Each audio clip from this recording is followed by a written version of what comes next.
Mga bossing, nilaagta karon sa libuak aron mosilip ug makakita sa mga gahi ug kusgan nga mga player nga nagtapok didto. Pag-abot pa lang nako sa venue, nakuratan jud ko sa level sa duwa kay klaro kaayo nga powerhouse ang nagatbangay Del Monte versus Mambago B.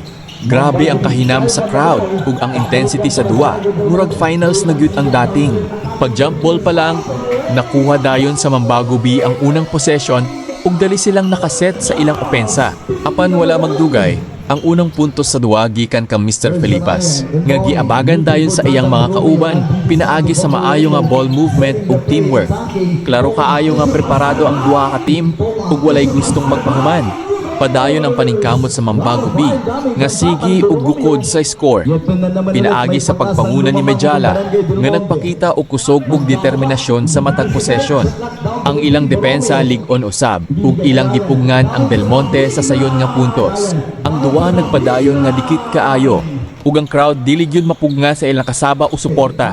Apan pag-abot sa ulahing bahin sa duwa, kalit nga misutoy ang opensa sa Del Monte. Murag naka-adjust sila sa ritmo sa duwa ug nagsugod na sila ug sunod-sunod nga scoring runs.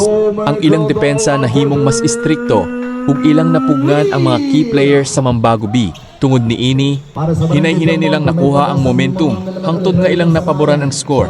Sa katapusan, pinaagi sa ilang lig-on nga teamwork, disiplina ug determinasyon. Nakuha sa Del Monte ang kadaugan. Dili gyud lalim ang ilang giagian, apang klaro nga deserving sila sa ilang panalo. Congratulations Del Monte! Deserve kaayo ninyo ang inyong panalo ug ang inyong gipakita nga kusog ug paningkamot sa duwa. Daghang salamat usab sa Mambago B sa paghatag og grabe nga pakigbisog ug usa ka exciting kaayo nga duwa nga nalingaw ang tanan nga nananaw. Daghang salamat sa inyong padayon nga suporta, mga bossing. Tungod ninyo, padayon ta sa paghatag og mga pinakabag-ong basketball highlights ug updates. Ayaw kalimot mag-like, share ug follow para sa mas daghang content. Mabuhay!